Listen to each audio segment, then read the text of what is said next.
Welcome to RK's Stories.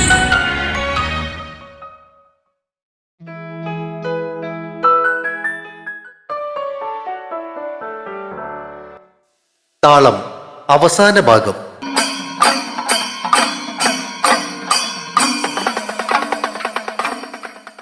കയ്യിലിരുന്ന തോക്കുകൾ തൊട്ടടുത്ത് നിന്നിരുന്നവന്റെ കയ്യിലേക്ക് കൊടുത്തിട്ട് അപ്രതീക്ഷിതമായിട്ടാണ് റോഹൻ കാലുയർത്തി സേതുവിനെ ആഞ്ഞു ചവിട്ടിയത്. ആൾക്കൂട്ടത്തിനിടയിലേക്ക് അവൻ തെറിച്ചുപോയി വീഴുന്നത് കണ്ട് റോസ് വാ കുത്തിക്കരഞ്ഞു. നിലത്തു നിന്നും എഴുന്നേറ്റ സേതു ശരീരത്തിലെ പൊടി തട്ടിക്കൊണ്ട് റോഹനെ നോക്കി. പേടിക്കാതെ റോസമ്മോ, അവനെ എന്റെ ശിഷ്യനാ, നീ കണ്ണു തുറന്ന് നോക്കി നിന്നങ്ങ് ആസ്വദിക്കേ. തൊട്ടടുത്ത് നിന്നിരുന്ന കാശിയപ്പൻ ചിരിച്ചുകൊണ്ട് പറഞ്ഞത് കേട്ടിട്ടും അവൾ ആശങ്കയോടെയാണ് മുന്നിലേക്ക് നോക്കിയത്. ചാടി എഴുന്നേറ്റ സേതു റോഹന് നേരെ കുതിച്ചു. ഒരു കാളക്കൂറ്റനെ പോലെ തനിക്ക് നേരെ കുതിച്ചു വന്ന സേതുവിനെ അയാൾ നിസ്സാരമായി കൈകളിൽ ഒതുക്കി വലിച്ചെറിഞ്ഞു. ആളുകൾ ഒഴിഞ്ഞു മാറിയ മണ്ണിലേക്ക് സേതു ചെന്ന് വീണ് ഉരുണ്ടു. നിരാശ നിറഞ്ഞൊരു ഹുങ്കാരം ആൾക്കൂട്ടത്തിൽ നിന്നും ഉയർന്നു. റോസ് കണ്ണുകൾ കൂർപ്പിച്ച് കുറ്റപ്പെടുത്തും പോലെ കാശിയപ്പനെ നോക്കി. പുള്ളിക്കാരൻ അവളെ കണ്ണുകൾ ചിമ്മിക്കാട്ടി. മുന്നിലേക്ക് ചാടിയ റോഹൻ കാലുയർത്തി സേതുവിനെ ആഞ്ഞു ചവിട്ടി. അവൻ നിലത്ത് കിടന്ന് ഉരുണ്ടുമാറി. അടുത്ത നിമിഷം തികഞ്ഞൊരു അഭ്യാസിയെ പോലെ അവൻ ചാടി എഴുന്നേറ്റു. റോഹൻ മുഷ്ടി ചുരുട്ടി അവന്റെ താടിയിലെ ലക്ഷ്യമാക്കി കൈവീശി. കാലുകൾ രണ്ടും ഇരുവശത്തേക്കും അകത്തി നിലത്തേക്ക് അമർന്നിരുന്ന സേതുവിന്റെ തലയ്ക്ക് മുകളിൽ കൂടി റോഹന്റെ ബലിഷ്ഠമായ കൈ പാഞ്ഞുപോയി. സേതുവിന്റെ വലത്തെ മുഷ്ടി റോഹന്റെ കാലുകൾക്കിടയിലുള്ള മർമ്മസ്ഥാനത്തേക്ക് ആഞ്ഞു പതിച്ചു. വേദന കൊണ്ട് വാ പൊളിച്ച് അയാൾ താഴേക്ക് കുനിഞ്ഞുപോയി. താഴേക്ക് കുനിഞ്ഞ അയാളുടെ മുഖത്ത് സേതുവിന്റെ മുകളിലേക്ക് ഉയർന്ന കൈ പതിച്ചു. റോഹന്റെ താടിയെല്ലുകൾ കൂട്ടിയിടിച്ചതിന്റെ ശബ്ദം അടുത്തു നിന്നിരുന്നവർ വ്യക്തമായി കേട്ടു. അയാളുടെ വായിൽ നിന്നും ചോരയൊഴുകി. അയാൾ കാലുയർത്തി വീണ്ടും സേതുവിനെ തൊഴിച്ചു. പുറകിലേക്ക് ഉരുണ്ടുമാറിയ സേതു പെട്ടെന്നാണ് ചാടി എഴുന്നേറ്റ് മുകളിലേക്ക് ഉയർന്നു ചാടിയത്. അന്തരീക്ഷത്തിൽ വട്ടം കറങ്ങിയ അവന്റെ വലത്തെ കാല് റോഹന്റെ മുഖത്ത് വീണ്ടും പതിച്ചു. വെട്ടിയിട്ടൊരു കൊന്നതെങ്ങ് പോലെ അയാൾ നിലം പതിച്ചു. ആളുകൾ ആവേശഭരിതരായി ആർത്തു വിളിച്ചു.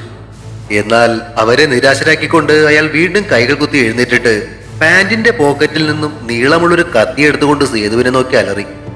അത്രയും നേരം പകച്ചു നിൽക്കുകയായിരുന്ന റോസ് പെട്ടെന്നാണ് വീടിനകത്തേക്ക് തിരിഞ്ഞോടിയത്.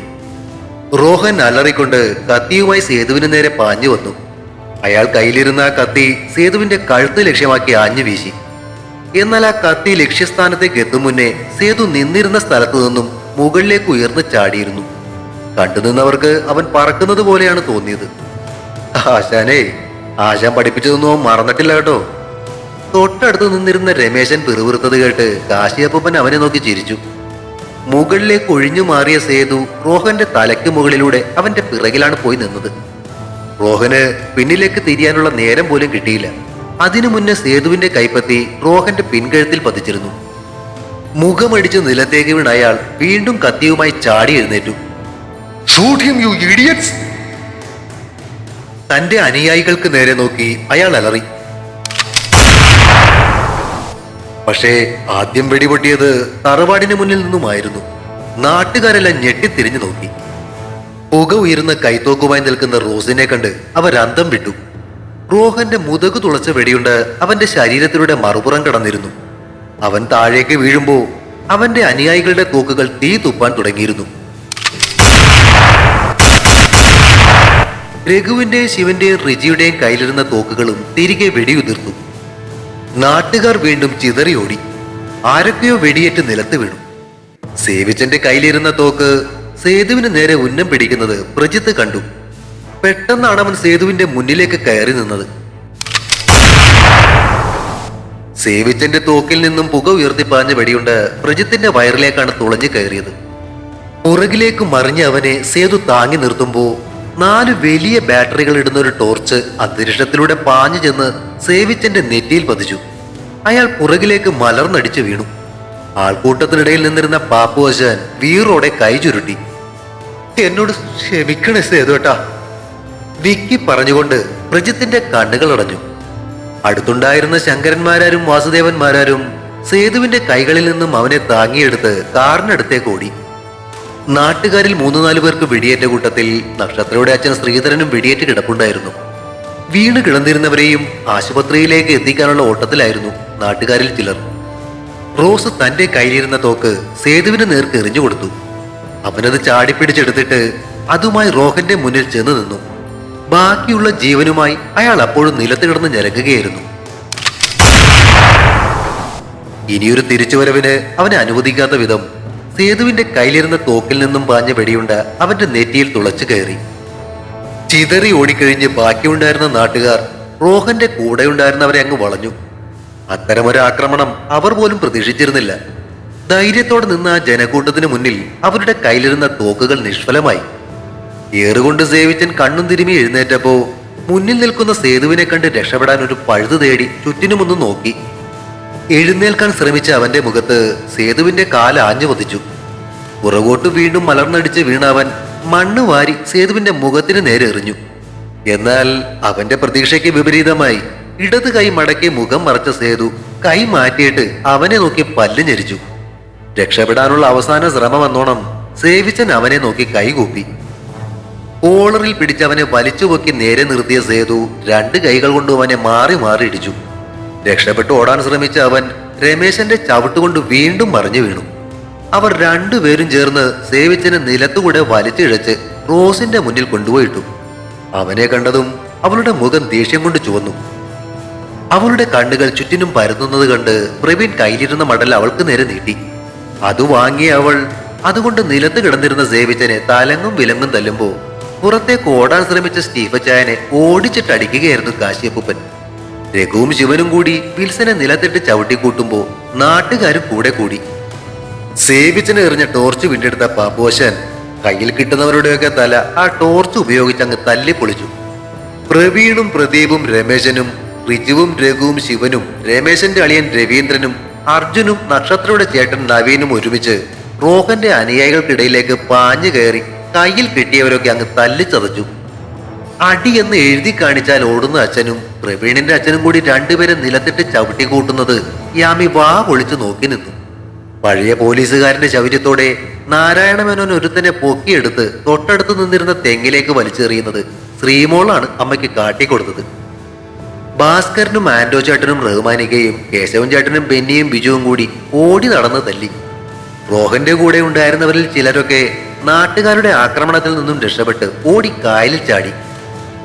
ബാക്കി ഉണ്ടായിരുന്നവന്മാരെ രക്ഷപ്പെടാൻ അനുവദിക്കാതെ നാട്ടുകാർ വളഞ്ഞിട്ട് തല്ലുന്നതിനിടയിലാണ് 2-3 പോലീസ് ജീപ്പുകൾ സൈറൺ മുഴക്കി പാഞ്ഞു വന്നത്. പോലീസുകാരെ കണ്ട നാട്ടുകാർ പിന്മാറുമ്പോ വെടിയേറ്റു മരിച്ചു കിടന്നിരുന്ന റോഹന്റെ ചുറ്റിനും അവന്റെ കൂട്ടാളികൾ വീണ് കിടന്ന് ഞരങ്ങുന്നുണ്ടായിരുന്നു.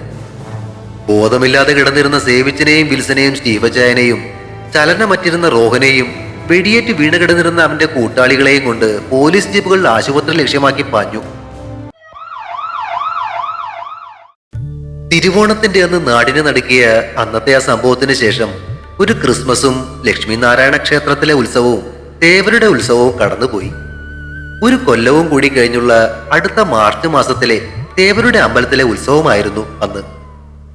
കാലത്തെ തേവരുടെ നടയ്ക്കൽ സോപാന സംഗീതം ആലപിക്കാൻ തയ്യാറെടുത്ത് ഉടുക്കുമായി നിൽക്കുന്ന സേതുവിനെ കണ്ണിമയ്ക്കാതെ നോക്കി നിൽക്കുകയായിരുന്നു റോസ്. അവളുടെ തോളത്തിരുന്നും കൊണ്ട് അമ്മു എന്ന് വിളിക്കുന്ന പ്രീതക്കുട്ടി അച്ഛന് നേരെ കൈ നീട്ടി ചിണുങ്ങി. കുഞ്ഞിനെ അടക്കി പിടിച്ച് കൊഞ്ചിച്ച് അവളുടെ കവിളിലൊരു ഉമ്മ നൽകിക്കൊണ്ട് റോസ് അച്ഛ പാട്ടുപാടാൻ പോവുകയാണെന്ന് പറഞ്ഞതും അവൾ അമ്മയുടെ തോളിൽ അടങ്ങിയിരുന്നു. തൊട്ടടുത്തു തന്നെ നിന്നിരുന്ന ശങ്കരന്മാരാർ കൈ നീട്ടിയതും അവൾ അച്ചാച്ചന്റെ തോളിലേക്ക് ചാടി. വാസുദേവന്മാരും കൗമുദി വല്യമ്മയും നിൽക്കുന്ന കൂട്ടത്തിൽ രഘുനന്ദനും വൃശ്ചികയും നിൽപ്പുണ്ട്. രഘുനന്ദന്റെ തോളിൽ അച്ചു എന്ന് വിളിപ്പേരുള്ള വിശ്വനാഥൻ ഉറക്കം തൂങ്ങി കിടപ്പുണ്ട്. അവനെ ഒന്ന് ഉണർത്തി നേരെ ഇരുത്താനുള്ള ശ്രമത്തിലാണ് വൃശ്ചിക. അവർക്ക് തൊട്ടടുത്ത് തന്നെ നിൽക്കുന്ന ദേവിയുടെ ഉന്തി നിൽക്കുന്ന വയറിൽ തലോടിക്കൊണ്ട് രച്ചുകുട്ടി അമ്മയുടെ അടുത്ത് തന്നെ നിൽപ്പുണ്ട്. അവരോട് ചേർന്ന് രമേശനും. അവർക്ക് പിന്നിലായി ചെറിയമ്മായും ചെറിയമ്മാവനും നക്ഷത്രയും അർജുനും നിൽക്കുന്നു. ചെറിയമ്മായുടെ തോളത്തിരുന്ന് അർജുന്റെയും നക്ഷത്രയുടെയും ഭരതക്കുട്ടി അച്ചാച്ചന്റെ തോളത്തിരിക്കുന്ന അമ്മുവിനോട് എന്തൊക്കെയോ അവ്യക്തമായ സ്വരത്തിൽ സംസാരിക്കുന്നുണ്ട്. സേതു ഇടക്കയിൽ താളം നോക്കുന്നതിനിടയിലാണ് പ്രദീപും ശ്രീലക്ഷ്മിയും മോളെയും കൂട്ടി അമ്പലത്തിന്റെ പടികൾ ഇറങ്ങി വന്നത്. ആരതിക്കുട്ടി, റോസ് കൊച്ചിന്റെ കവിളിൽ പിടിച്ചു കൊഞ്ചിച്ചു. അവൾ അമ്മയുടെ കൈയും പിടിച്ചു നിന്ന് ചിരി തൂകി. നാളെയല്ലേ നിങ്ങൾ മജലി ചേച്ചിയുടെ വയറ് കാണാൻ പോകുന്നേ? റോസിന്റെ ചോദ്യം കേട്ട് ശ്രീമോൾ തലകുലുക്കി. അതെ, നാളെ കാലത്ത് പോകാനാ തീരുമാനിച്ചിരിക്കുന്നേ. വർഷങ്ങൾ കാത്തിരുന്നിട്ടല്ലേ ഒരു കൊച്ചുണ്ടാകാൻ പോകുന്നേ. അവിടെ അച്ഛനും അമ്മയും അതിന്റെ സന്തോഷത്തിലാ. വൈകുന്നേരം ഡാൻസ് കാണാൻ ഉണ്ടാവല്ലോ അല്ലേ? പിന്നെ കാണാതെ കുറെ നാളായില്ലേ നിങ്ങൾ മൂന്നുപേരും കൂടെ പ്രാക്ടീസ് തുടങ്ങിയിട്ട്. സേതുവേട്ടൻ താളമിട്ട് ചിട്ടപ്പെടുത്തിയ പാട്ടും കൂടി ഉള്ളപ്പോ ആ ഡാൻസ് കാണാതിരിക്കാൻ പറ്റുമോ? ശരിക്കും ഇന്നാ മൈഥിലി ചേച്ചിയുടെ വീട്ടിലേക്ക് പോകണ്ടേ. ഡാൻസ് ഉള്ളത് കൊണ്ടാ നാളേക്ക് നീട്ടിയേ. എന്നിട്ട് അവളും പ്രവീണേട്ടനവിടെ കാലത്തെ വരുമെന്ന് പറഞ്ഞാണല്ലോ. എന്റെ പൊന്നു റോസേ, അവിടെ അംഗം തുടങ്ങിയിട്ടേ ഉള്ളൂ. മിക്കവാറും ശീവേലിയുടെ സമയത്ത് എത്തുമായിരിക്കും. ശ്രീമോള് പറഞ്ഞത് കേട്ട് രണ്ടുപേരും ചിരിക്കുന്നതിനിടയിൽ ചെറിയമ്മായി തിരിഞ്ഞ് ചുണ്ടിൽ വിരൽ വെച്ച് നിശബ്ദരായിരിക്കാൻ ആംഗ്യം കാട്ടി. ഇടക്കയിൽ താളമിട്ടുകൊണ്ട് സേതു പാടാൻ തുടങ്ങി. മനോഹരമായ ശബ്ദത്തിൽ ആ സോപാന സംഗീതം തേവരുടെ നടക്കൽ അലയടിക്കുമ്പോൾ എല്ലാവരും നിശബ്ദരായി പ്രാർത്ഥനയോടെ കൈകൂപ്പി നിന്നു. സോപാന സംഗീതം അവസാന വരികളിലേക്ക് എത്തുമ്പോൾ മണിനാഥത്തിന്റെ അകമ്പടിയോടെ തേവരുടെ നട തുറന്നു. ദീപപ്രഭയിൽ തിളങ്ങി നിൽക്കുന്ന മഹാദേവൻ എല്ലാവർക്കും അനുഗ്രഹം ചൊരിഞ്ഞുകൊണ്ട് ശ്രീകോവിലിനുള്ളിൽ തിളങ്ങി നിന്നു. ഇടി ദേവൂട്ടിയെ, നീ ഒന്ന് വരുന്നുണ്ടോ ഇങ്ങോട്ട്? എന്നെ കൊണ്ട് പറ്റില്ലട്ടെ ഈ മൂന്നിനെ കൂടെ ഒരുക്കാൻ. പ്രവീണിന്റെ കാറിക്കൂവൽ കേട്ടാണ് കണ്ടെഴുതുകയായിരുന്ന യാമി അപ്പുറത്തെ മുറിയിലേക്ക് എത്തി നോക്കിയത്. കിടക്കയിൽ കിടത്തിരിക്കുന്ന കിച്ചുവിനെയും മാളുവിനെയും പൊന്നുവിനെയും ഉടുപ്പിടിക്കാനുള്ള ശ്രമത്തിലാണ് പ്രവീൺ. ഒന്നിനെ പിടിക്കുമ്പോ മറ്റേത് രണ്ട് ഇഴഞ്ഞു പോകും. അതുങ്ങൾ താഴെ വീഴാതെ നോക്കുമ്പോ ആദ്യത്തേത് ഇഴയാൻ തുടങ്ങും. സഹി കെട്ടതുപോലെ ഉടുപ്പുകളും പിടിച്ചു നിൽപ്പുണ്ട് ആശാൻ. എന്തേ ഇവിടെ അച്ഛനും മക്കളും കൂടി? നീ ഒന്നിങ്ങോട്ട് വന്നേ, അമ്മയെ വിളിച്ചോ. ഇല്ല, ഇതുങ്ങൾ മൂന്നിനെ ഒരുക്കിയിട്ട് അമ്പലത്തിലേക്ക് പോകാൻ പറ്റുമെന്ന് എനിക്ക് തോന്നുന്നില്ല. നിങ്ങളുടെ അല്ലേ പിള്ളേര്, മോശം വരുമോ? യാമിയുടെ ചോദ്യം കേട്ട് അവൻ എളിക്ക് കൈകൾ കുത്തി തിരിഞ്ഞു നിന്നു. ഓ, എന്നാലും എന്റെ ദേവൂട്ടിയെ, വിത്തെറിഞ്ഞ് വിളവെടുക്കാൻ നോക്കിയപ്പോ ഇങ്ങനെ ആച്ചം പൂച്ചം വിളവുണ്ടാവുമെന്ന് ഓർത്തില്ലല്ലോ.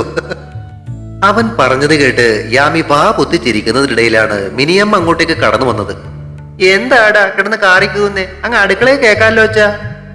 വാ വാ, ദേ ഇതിൽ ഏതെങ്കിലും ഒരെണ്ണത്തിന് അമ്മൊന്ന് പിടിച്ചേ. ദേവൂട്ടിയെ, ഒരെണ്ണത്തിന് നീയും പിടിക്ക്. എന്നാലേ ഈ ഉടുപ്പൊന്ന് ഇടിക്കാൻ പറ്റത്തുള്ളൂ. ഇല്ലേ മൂന്ന് വഴിക്ക് പോകും. എടാ, പിള്ളേരെ ഉണ്ടാക്കിയാൽ മാത്രം പോരാ, അവരെ കൈകാര്യം ചെയ്യാനും പഠിക്കണം. നീ ഇങ്ങോട്ടോ ഉടുപ്പുകൾ, എന്നിട്ട് ചെന്ന് റെഡിയാകാൻ നോക്ക്. മിനിയമ്മ കൈനീട്ടിയതോടെ ഉടുപ്പുകൾ അമ്മയെ ഏൽപ്പിച്ചിട്ട് രക്ഷപ്പെടും പോലെ പ്രവീൺ പുറത്തേക്ക് ചാടി. കാലത്തെ ശീവേലിക്ക് തേവരുടെ തിടമ്പേറ്റിയ കുട്ടിക്കൃഷ്ണന്റെ ഇടതും വലതുമായി ചിറക്കലെ രാമൻകുട്ടിയും പള്ളിയോടത്തെ ശങ്കരനും തലയെടുപ്പോടെ നിന്നു. അവർക്ക് മുന്നിൽ ചെണ്ടമേളത്തിന്റെ താളവിസ്മയങ്ങൾ തീർത്തും കൊണ്ട് സേതുവും ശങ്കരന്മാരും കൃഷ്ണൻകുട്ടിമാരും വാസുദേവന്മാരും രമേശനും രവീന്ദ്രനും ബിജുവും ഒക്കെ അണിനിരുന്നു. ഭാര്യയിടത്തുള്ള ഒരു നാട്ടുകാരും ആ ചെണ്ടമേളം ആസ്വദിച്ചുകൊണ്ട് മുന്നിൽ നിന്നു. റോസിന്റെ തോളത്തിരുന്ന അമ്മു കുഞ്ഞു കൈകൾ ഉയർത്തി താളം പിടിക്കുന്നതും കണ്ടുകൊണ്ടാണ് കാശിയപ്പനും വനജാന്റിയും അങ്ങോട്ടേക്ക് വന്നത്. അമ്മൂസേ. വനജാന്റി കുഞ്ഞിന്റെ കവളിൽ പിടിച്ചൊന്ന് കൊഞ്ചിച്ചു. ആന്റി. റോസ് അവരെ സ്നേഹത്തോടെ വിളിച്ചപ്പോ കാശിയപ്പൻ കണ്ണുകൾ ചുരുക്കി അവളെ ഒന്ന് നോക്കി. എടി റോസേ, നീ എന്നെ ഇങ്ങനെ അപ്പൂപ്പ എന്നും എന്റെ ഭാര്യയെ ആന്റി എന്നും വിളിക്കുന്നത് അത്ര ശരിയല്ല കേട്ടോ. അയ്യട, അങ്ങ് സഹിച്ചോണ്ടാ മതി. അപ്പൂപ്പനെ പോലെയാണോ ആന്റി? ചെറുപ്പല്ലേ? കാശിയപ്പൻ റോസിന്റെ ചെവിക്ക് പിടിക്കാൻ കൈനീട്ടിയപ്പോ അത് ഇഷ്ടപ്പെടാത്ത മട്ടിൽ കുഞ്ഞമ്മു കാശിയപ്പനെ സൂക്ഷിച്ചൊന്ന് നോക്കി. അയ്യോടി കാന്താരി, ഞാൻ നിന്റെ അമ്മയൊന്നും ചെയ്യാൻ പോണില്ലേ? കാശിയപ്പൻ അവളെ നോക്കി തൊഴുത് കാട്ടി. അവരോട് സംസാരിച്ച് നിൽക്കുന്നതിനിടയിലാണ് ആൾക്കൂട്ടത്തിലേക്ക് കയറി വന്ന പാപ്പുവാശാനെ റോസ് കണ്ടത്. അവൾ അങ്ങേരെ കൈ കാട്ടി അടുത്തേക്ക് വിളിച്ചു. അടുത്തേക്കെത്തിയ ആശാനും അമ്മുവിനെ ഒന്ന് കൊഞ്ചിച്ചിട്ടാണ് റോസിനെ നോക്കിയത്. റോസമ്മോ, ഒരു വാർത്തയുണ്ട്. പാപ്പുവാശാൻ പറഞ്ഞത് കേട്ട് റോസിനൊപ്പം കാശിയപ്പനും അങ്ങേരെ ശ്രദ്ധിച്ചു. ആ സേവിച്ചൻ ഇന്നലെ രാത്രി മരിച്ചു കേട്ടോ. അന്നാ തല്ലുകൊണ്ട് കിടപ്പായി പോയത് പിന്നെ ആൾ എഴുന്നേറ്റിട്ടില്ലല്ലോ. അപ്പച്ചന്റെ മരണം കഴിഞ്ഞതോടെ പുള്ളിക്കാരനും ആകപ്പാടെ ഡൗൺ ആയിരുന്നു. ആ വിൽസനും ഇനി അധികകാലം ആയുസുണ്ടാകുമെന്ന് തോന്നുന്നില്ല. വിതച്ചതേ കൊയ്യു ആശാനെ. അവളെ അനാഥയാക്കിയവന്റെ മരണവാർത്ത അതേ ലാഘവത്തോടെ എടുത്തുകൊണ്ട് റോസ് പറഞ്ഞു. അടുത്തു നിന്നിരുന്ന നക്ഷത്രയുടെ മുഖം മങ്ങിയത് ശ്രദ്ധിച്ച അർജുൻ തോളിൽ കൈയിട്ട് അവളെ ചേർത്ത് നിർത്തി. അന്ന് വെടിയേറ്റു മരിച്ചവരുടെ കൂട്ടത്തിൽ സ്വന്തം അച്ഛനും നഷ്ടപ്പെട്ടതിന്റെ ദുഃഖമായിരുന്നു അവളുടെ ഉള്ളിൽ. നമ്മുടെ പ്രജിത്തും പുതുപ്പെണ്ണും എത്തിയില്ലേ? കാശിയപ്പന്റെ ചോദ്യം കേട്ട് ഇല്ലെന്ന് റോസ് തലയിളക്കി. ഇന്ന് കാലത്ത് അവര് ഷാജിയുടെ വീട്ടിൽ നിന്നും പോരുകയുള്ളൂ. എങ്ങനെയുണ്ട് അവനിപ്പോ? ഇപ്പൊ ആള് കുഴപ്പമൊന്നുമില്ല. ആ, നന്നായി നിന്ന അവനെ കൊള്ളാം. ഇല്ലേ നാട്ടുകാരുടെ കൈക്ക് ഇനിയും പണിയാകും. മുന്നിൽ നടക്കുന്ന മേളത്തിൽ ശ്രദ്ധിച്ചുകൊണ്ട് പാപ്പുവാശൻ ഇടയ്ക്ക് കയറി പറഞ്ഞപ്പോ റോസ് വെറുതെ ചിരിച്ചു. മേളങ്ങൾക്കും മുകളിൽ പ്രവീണിന്റെ ശബ്ദവും പിള്ളേരുടെ ബഹളവും കേട്ടാണ് റോസ് തിരിഞ്ഞു നോക്കിയത്. മാളുവും പൊന്നുവും പ്രവീണിന്റെ തോളത്തും കിച്ചു യാമിയുടെ തോളത്തും ഇരുന്നും കൊണ്ടുള്ള ആ വരവ് കണ്ട് റോസ് വാ പൊത്തി ചിരിച്ചു. പ്രവീൺ കുറച്ച് ബലൂണുകളുടെ ചരടുകൾ കയ്യിൽ കെട്ടിയിട്ടുമുണ്ട്. എന്നാലും എന്റെ പ്രവീണേട്ടാ, വാശിപ്പുറത്ത് ശ്രമിച്ചപ്പോഴേ ഇങ്ങനെ ഒരു പ്രസവിത്ത് തന്നെ 3 പിള്ളേരുണ്ടാവുമെന്ന് കരുതിയില്ലല്ലേ? റോസിന്റെ ആക്കിയുള്ള ചോദ്യം കേട്ട് അവൻ യാമിയെ നോക്കി ഇളിച്ചു കാട്ടി. ചിരി കടിച്ചു പിടിച്ചുകൊണ്ട് അവൾ അവനെ നോക്കി കണ്ണുരുട്ടി. ഡാജുവേ, നീ ഈ ബലൂണുകളെ ആ പിള്ളേർക്ക് എല്ലാവർക്കും ഒന്നങ്ങ് കൊടുത്തേ. അവൻ പറഞ്ഞത് കേട്ട് അർജുൻ അവന്റെ കയ്യിൽ കെട്ടിയിരുന്ന ബലൂണുകൾ ഓരോന്നായി അഴിച്ചെടുത്ത് പിള്ളേരുടെ അമ്മമാരെ ഏൽപ്പിച്ചു. എടി റോസെ, ജെസ്സിയെ ഡിസ്ചാർജ് ചെയ്തായിരുന്നോ? യാമി ചോദിച്ചു. ഏയ് ഇല്ലടി, സിസേറിയൻ ആയതുകൊണ്ട് നാളെ ഡിസ്ചാർജ് ചെയ്യുന്നു. കുഞ്ഞമ്മയും കുഞ്ഞാച്ചനൊക്കെ അവിടെയാ. നമ്മുടെ ഡാൻസ് കാണാൻ പറ്റിയില്ലല്ലോ എന്നോർത്താ അവൾക്ക് വിഷമം. പിന്നെ ഇന്ന് ഉച്ചയ്ക്ക് ഒരു പ്രാവശ്യം കൂടി നമുക്കൊന്ന് പ്രാക്ടീസ് ചെയ്യണം കേട്ടോ. അതോ ഉച്ചയ്ക്ക് നിന്റെ കെട്ടിയവന്റെ വക വേറെ വല്ല പ്രാക്ടീസ് ഉണ്ടാകുമോ? ഒന്ന് പോടി. റോസിന്റെ കളിയാക്കൽ കേട്ട് യാമി അവളുടെ കയ്യിലൊന്ന് പിച്ചി. അപ്പോഴാണ് ആരോ പിന്നിൽ നിന്നും റോസിനെ ഒന്ന് തോണ്ടിയത്. അവൾ തിരിഞ്ഞു നോക്കി. അച്ഛനും അമ്മയ്ക്കും അനിയത്തിക്കുമൊപ്പം പുറകെ നിൽക്കുന്ന ശ്രുതിയെ കണ്ട് അവൾ ചിരിച്ചു. ആഹാ, ഇതാര്? കല്യാണത്തിന് മുന്നേ തന്നെ ചെറുക്കന്റെ ചെണ്ടമേളം കാണാൻ എത്തിയതാന്നോ പെണ്ണെ? റോസിന്റെ ചോദ്യം കേട്ട് ശ്രുതി നാണത്തോടെ തലകുനിച്ചു. എന്തായാലും നിന്നെ കടയിൽ നിർത്തിയത് കൊണ്ട് കൂടുതൽ ഗുണമുണ്ടായത് ബിജുവിനാ അല്ലേടി പെണ്ണെ? റോസിന്റെ കളിയാക്കൽ കേട്ട് അവളുടെ മുഖം വീണ്ടും ചുവന്നു. റോസിനൊപ്പം നിൽക്കുന്ന ശ്രുതിയെ കണ്ട ബിജു ചെണ്ടക്കോൽ ഉയർത്തിയൊന്ന് വീശി. അവനെ നോക്കി നിറഞ്ഞു ചിരിച്ചും കൊണ്ട് ശ്രുതി റോസിനൊപ്പം നിന്നു. അന്ന് രാത്രി 8 മണിയായപ്പോ ഭാര്യയിടത്തുള്ളവരും പ്രദീപിന്റെ വീട്ടുകാരും യാമിയുടെ വീട്ടുകാരും പണിക്കശ്ശേരിക്കാരും ഉൾപ്പെടെ കരക്കാരും മുഴുവൻ സ്റ്റേജിന് മുന്നിലുണ്ടായിരുന്നു. അവരുടെ എല്ലാം പ്രിയപ്പെട്ട സേതുവും റോസും ചേർന്ന് നൃത്ത സംവിധാനം ചെയ്ത് ദേവയാമിയുടെയും വൃശ്ചികയുടെയും സഹായത്തോടെ ഒരുക്കിയ നാട്യവിസ്മയമാണ് ആ സ്റ്റേജിൽ അരങ്ങേറാൻ പോകുന്നത്. കുഞ്ഞുങ്ങളെല്ലാം അച്ഛന്മാരെ ഏൽപ്പിച്ചിട്ടാണ് വൃശ്ചികയും യാമിയും സ്റ്റേജിലേക്ക് കയറിയിരിക്കുന്നത്. റോസിന്റെ അമ്മുക്കുട്ടി അച്ചാച്ചന്റെ മടിയിലിരിപ്പുണ്ട്. ഭാര്യയിടത്തെ റോസും വൃശ്ചികയും മാണിക്കലെ യാമിയും ചേർന്നൊരുക്കുന്ന നടന വിസ്മയം ഉടനെ ആരംഭിക്കുന്നതാണ്. ദയവായി സ്റ്റേജിന് മുന്നിലെ വിളക്കുകൾ അണച്ചു തരുവാൻ അഭ്യർത്ഥിക്കുന്നു. മൈക്കിൽ കൂടി സേതുവിന്റെ വാക്കുകൾ കേട്ടതും സ്റ്റേജിന് മുന്നിൽ കത്തി നിന്നിരുന്ന നിയോൺ വിളക്കുകളെല്ലാം അണഞ്ഞു. സ്റ്റേജിലേക്ക് തെളിഞ്ഞ ചുവന്ന സ്പോട്ട് ലൈറ്റിന്റെ പ്രകാശത്തിൽ മുങ്ങിക്കൊണ്ട് കർട്ടൻ മെല്ലെ ഉയരുമ്പോ സേതുവിന്റെ മനോഹരമായ ശബ്ദത്തിൽ ഭഗവത്ഗീതയിലെ ഇരടികൾ അവിടെ മുഴങ്ങി. പരിത്രാണായ സാധൂനാം വിനാശായ ച ദുഷ്കൃതാ ധർമ്മ സംസ്ഥാപനാർത്ഥായ സംഭവാമി യുഗേ യുഗേ.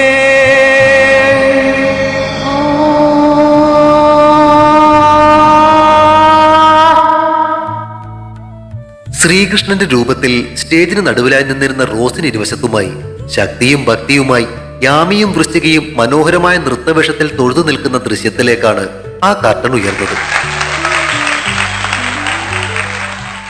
മൃദംഗത്തിന്റെ ചടുല താളങ്ങൾക്കൊപ്പിച്ച് അവർ മൂവരും ചുവടുകൾ വെച്ച് കറങ്ങി തിരിഞ്ഞപ്പോ കരക്കാരുടെ ഇടയിൽ നിന്നും ഉയർന്ന കയ്യടി ചെറുവാണിയൂരിന്റെ അന്തരീക്ഷത്തിലൂടെ ഒഴുകി കായലും കടന്നു പരന്നു. ശുഭം. കഥ ഇഷ്ടപ്പെട്ടെങ്കിൽ ഒരു വരിയെങ്കിലും അഭിപ്രായമായിട്ടൊന്ന് കുറിച്ചിട്ട് പോകണേ. വെള്ളിയാഴ്ച മുതൽ ദുർഗയും രുദ്രനും ഭദ്രയുമായിട്ട് നമുക്ക് വീണ്ടും കാണാം. സപ്പോർട്ടുമായി കൂടെ നിന്ന് എല്ലാവർക്കും ഹൃദയം നിറഞ്ഞ സ്നേഹം. സബ്സ്ക്രൈബ് ചെയ്തിട്ടില്ലാത്തവർ ദയവായി സബ്സ്ക്രൈബ് ചെയ്തുകൂടി ഒന്ന് സപ്പോർട്ട് ചെയ്തേക്കണേ. അഭിപ്രായങ്ങൾ പറയുന്നതിനൊപ്പം കഥയുടെ ലിങ്ക് കഴിയുന്നവർക്കൊക്കെ ഒന്ന് ഷെയർ ചെയ്തുകൂടി കൊടുത്തേക്കണേ. Thank U.